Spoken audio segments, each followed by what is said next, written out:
Good evening, Bahamas. Coming up tonight, another lockdown on the way. Just one of the major announcements coming from the Prime Minister today. The Caymans flock to grocery stores and gas stations as they prep for the 5-day lockdown. Plus, health officials to explore rapid testing methods in the near future.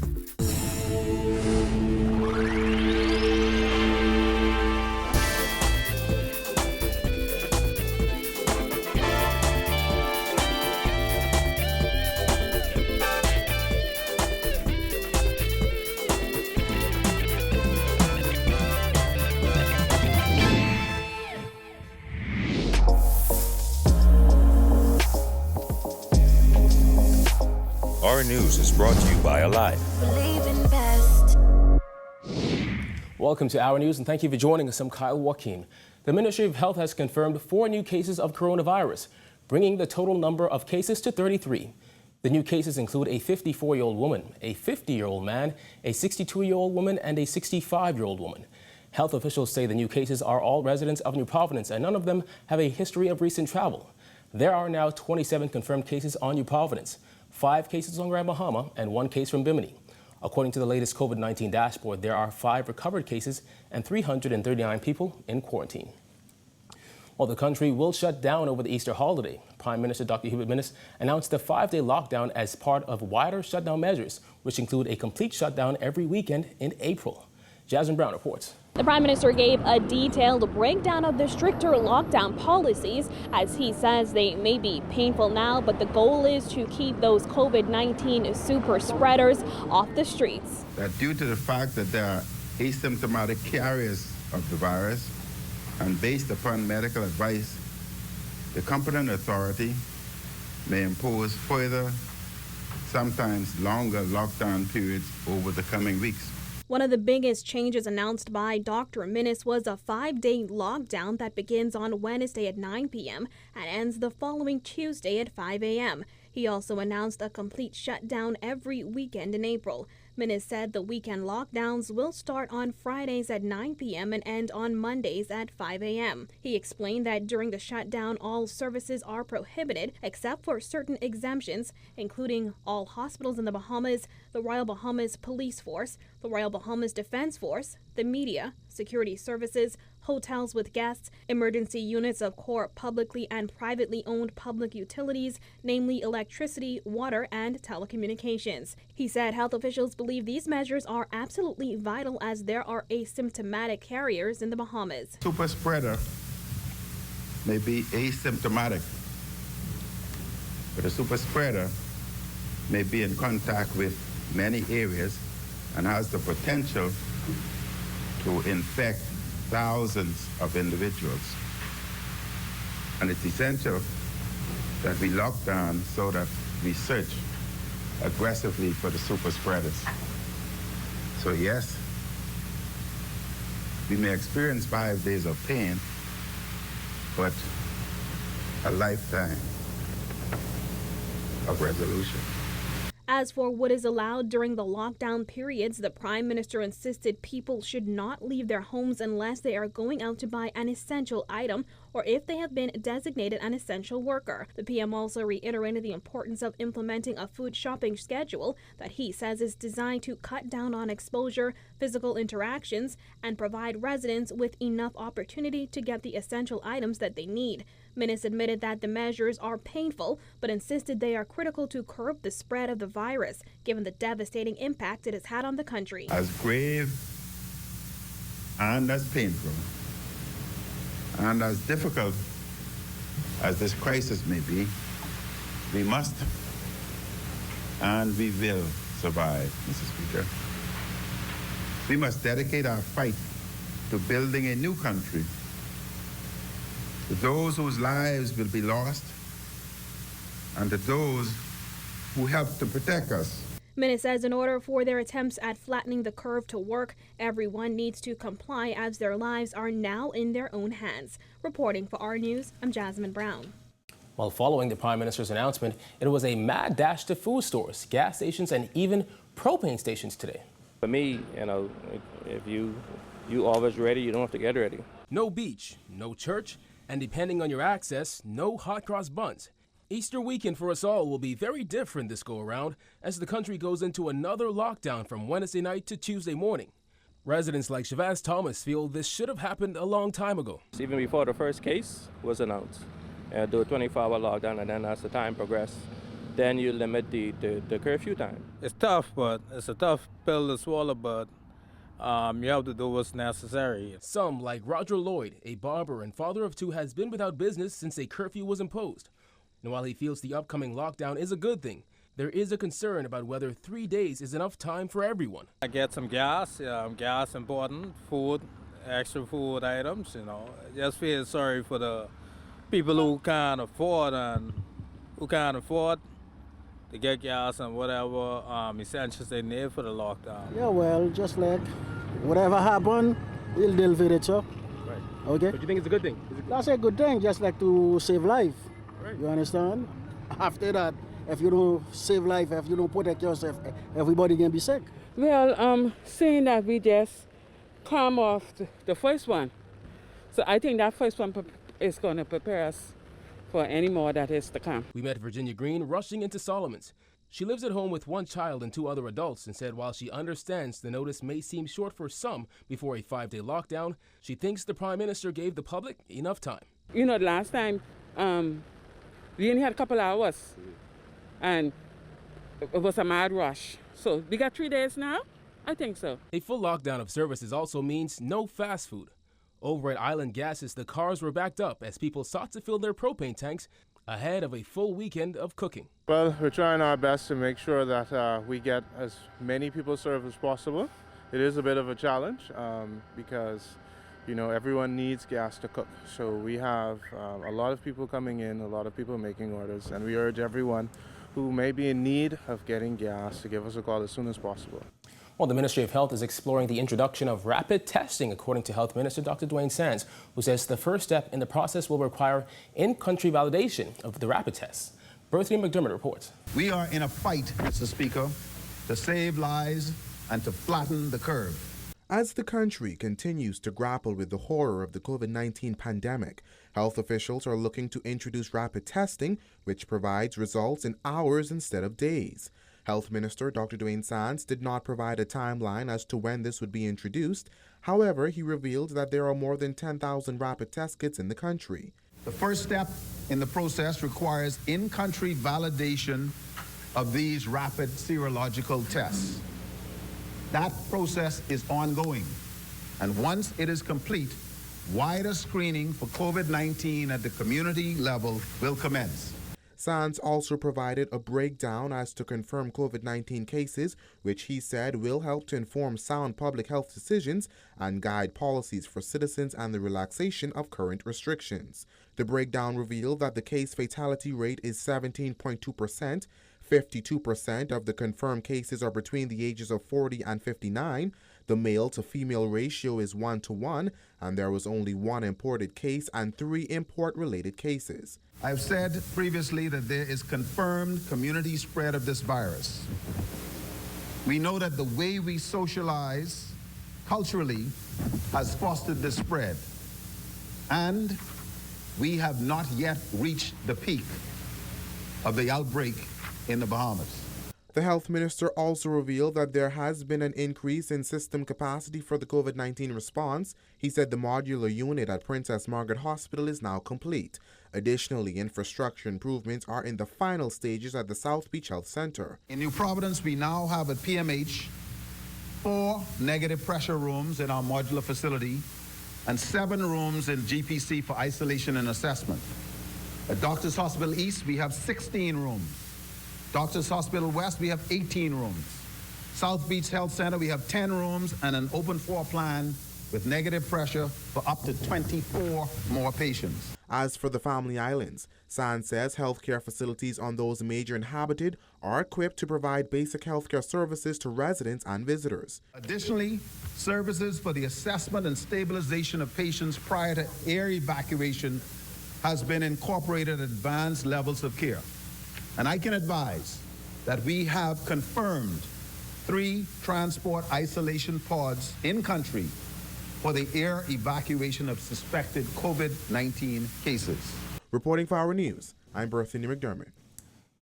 One day after government released a food shopping schedule, hundreds of residents lined up outside food stores across the island today. Some even braved rainy conditions to get their hands on essential items.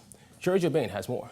Long lines at grocery stores wrapped around buildings across the island, and that was the situation here at Quality Supermarkets in Cable Beach, where residents waited in the rain for almost 2 hours just to get inside the store. If you drove around the island today, you would have seen long lines comprising of hundreds of shoppers. Some lines were so long that they extended into neighboring parking lots and businesses. While rainy conditions may have deterred a few shoppers, others who had been waiting on those lines for over an hour refused to throw in the towel. After driving around the island and seeing some of those long lines, Dawn Major joined the grocery line outside of Quality Supermarket Cable Beach. When he spoke with Our News, he was standing in the shopping center next door. I was here about an hour ago. I mean, it's ridiculous, man. The line is long and I have much patience. It's pretty much tough, you know. Every time you get a couple of dollars, you have to go, you know. You can't get groceries if you don't have any money. But that's the way it is. Roderick Bowe joined that same line just after 6 a.m. to take advantage of the newly released food shopping schedule. Bowe said having proper identification was the only way to get into the store. Every 10 persons before you approach the door, you have to show the ID. There was one gentleman who didn't have his proper ID, and you know what happened to him.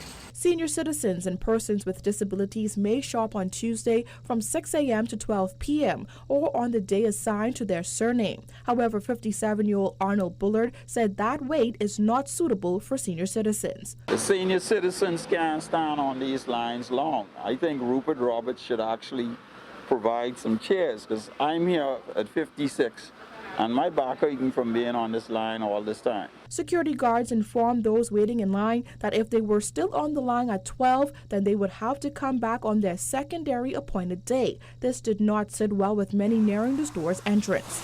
After that, from G to O. Bowe said while they were allowed to take their time shopping, he's concerned that some shelves were already empty. Inside the store, the shelves are still pretty much stocked, but they're like helter-skelter. You have very little of this or very little of that. Like I went to purchase paprika. There's no more paprika other than the big bottle, so I have to purchase the big bottle. There is absolutely no meat left.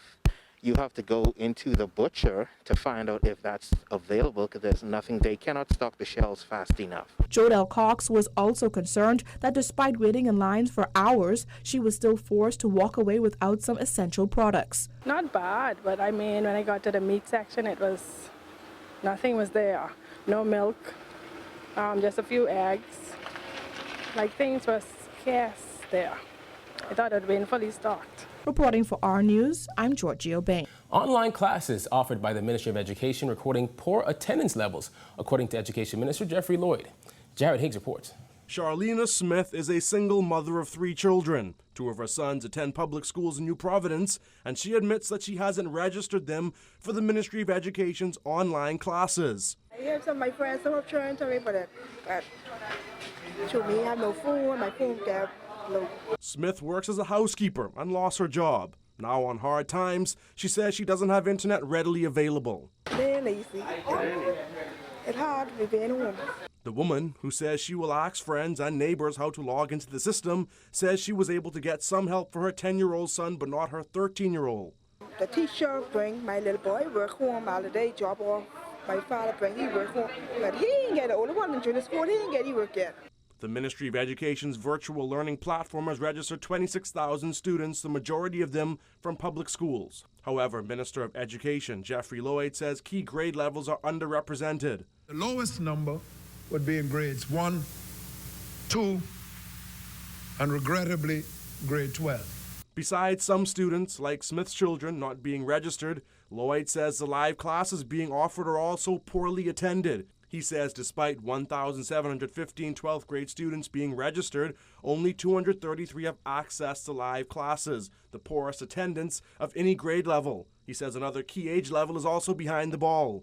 In grade 9, the year of the BJC, there are 2,207 students who are registered, but only 133 that access the live instruction, those which are being taught by teachers in real time.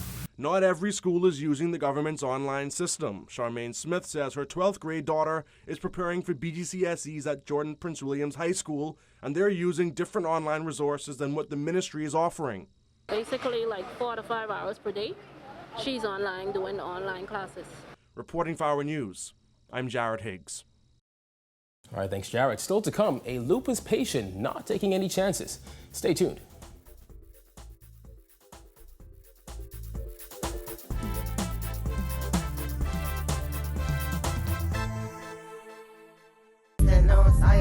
TV shop. Run, Sawyer, run, Sawyer, run, Sawyer, run, Sawyer, run, Sawyer, run, Sawyer, run, Sawyer, run, yeah.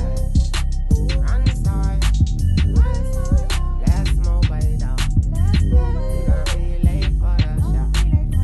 You don't wanna be late. Let's go.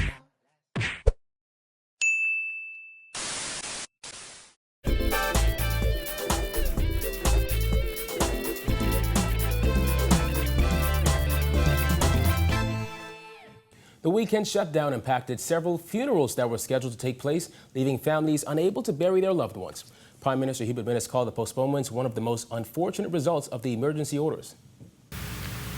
I know, Mr. Speaker, this is extremely painful, but I want to assure the families and the country that this difficult decision was taken to save and to protect lives. As it relates to deaths in recent weeks, Minnis says the government is in talks with the Funeral Directors Association. I want to express our condolences to all of those who recently lost loved ones. We will consult with the Funeral Directors Association as to the best way forward in light of difficult circumstances we are now confronting. Well, the spread of the coronavirus has prompted many people to take precautions in order to protect themselves from the disease. For lupus patient Thalia Sawyer Roberts, taking precautions is not an option, but a matter of life and death. Jillian Gray has her story. With over 60,000 deaths worldwide due to the coronavirus, Thalia Sawyer Roberts is taking no chances when it comes to protecting herself against the disease. As a lupus patient, she is at a higher risk of contracting and falling gravely ill from the virus. She's now pleading with people to take this time seriously, as it can prove deadly for those with underlying health issues. For people living with autoimmune diseases such as lupus, it's not easy. And if we get in contact with the virus, with the COVID-19 virus, that will be completely detrimental to us. Many of us have other underlying issues other than lupus, and contacting that virus will be completely detrimental, even deadly in some cases. So I admonish you, please obey and listen to the powers that be. Sawyer Roberts has been living with lupus for several years. The autoimmune sickness attacks her skin and kidneys. Many days, she says, she was not able to walk or function, but after going through several rounds of chemo treatment, she's now able to manage the symptoms better. Frequent doctor visits and medications help to manage and sustain her kidneys. While she has an adequate supply of medication, she says many of her friends are not so fortunate, as some of the drugs they use are in short supply due to COVID-19. Some of my other friends who have lupus have some really big concerns because reports are that the medication that is helping to cure people with the coronavirus is also a medication that they take, and in some instances they are finding it hard to get their medicine and to find their medicine at pharmacies. Venturing outside is not an option unless absolutely necessary, and Sawyer Roberts says when she does go out, she carries protective gear. I always travel with my cleaning items, my wipes, my Lysol spray, my hand sanitizers. Reporting for Our News, I'm Jillian Gray. All right, thanks, Jillian. Still to come, a company unveils a line of reusable masks. Stay tuned.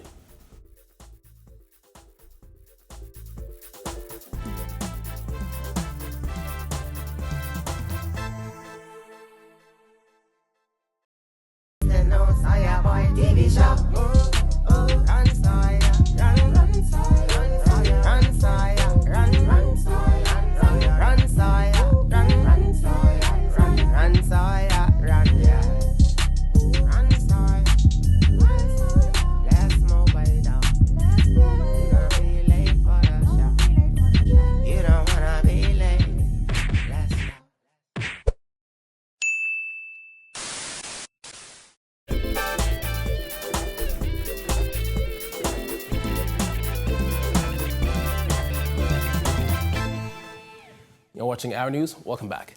Amid a global mask shortage, one local company has released a line of reusable face masks. Dab & Co. General Manager Eduardo Colley says they decided to produce reusable but affordable masks. They're also three-ply, so they offer 3 levels of protection. There's 3-ply cotton. Yeah, these ones are the K95s.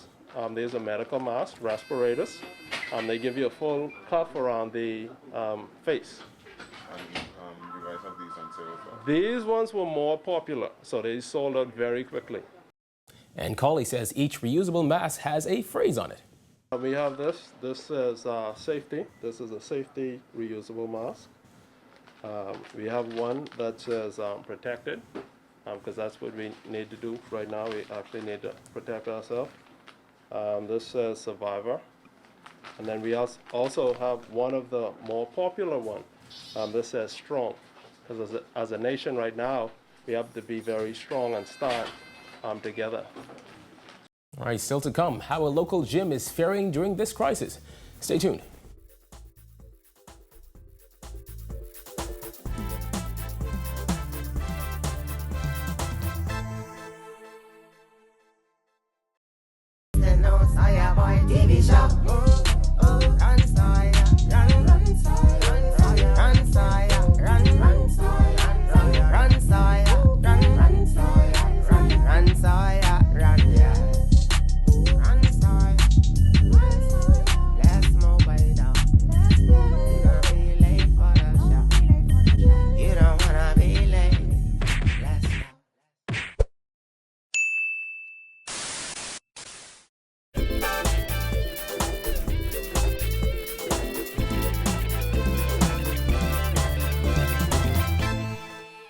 Finally, in news tonight, local gyms and fitness centers are empty as a result of the pandemic.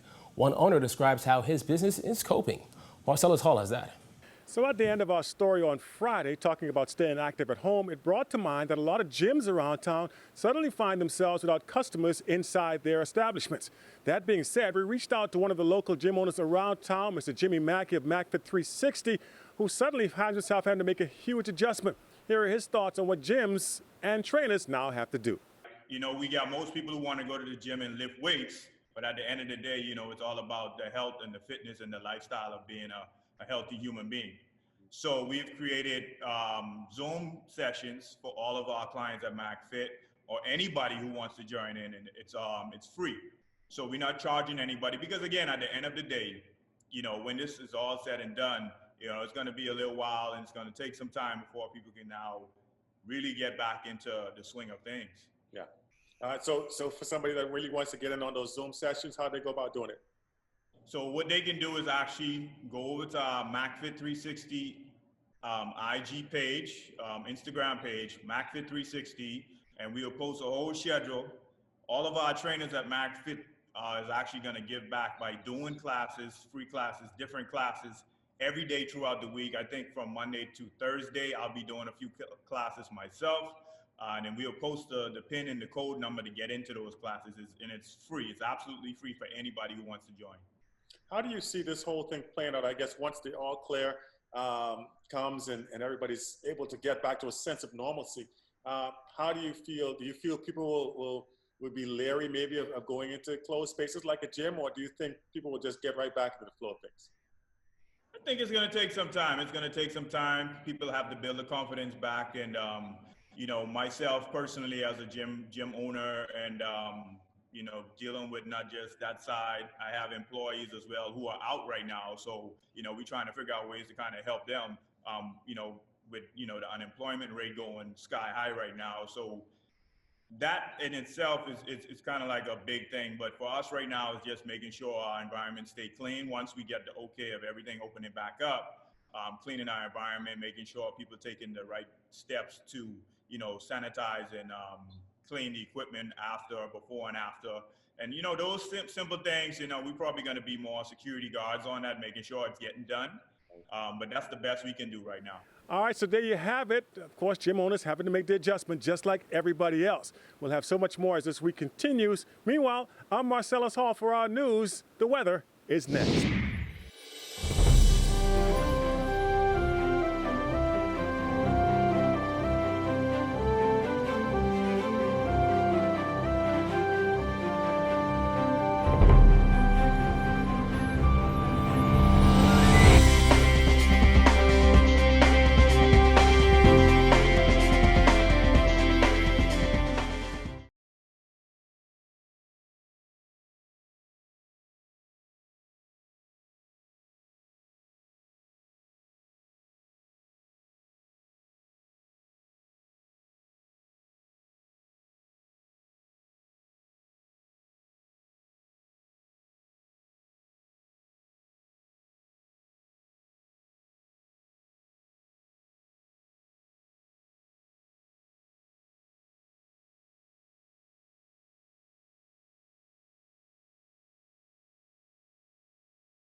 Thank you for joining us for Our News tonight. On behalf of the entire team, I'm Kyle Joaquin. Remember, you can catch Our News on the go with the RevGo Play app. Have a good Monday evening, Bahamas.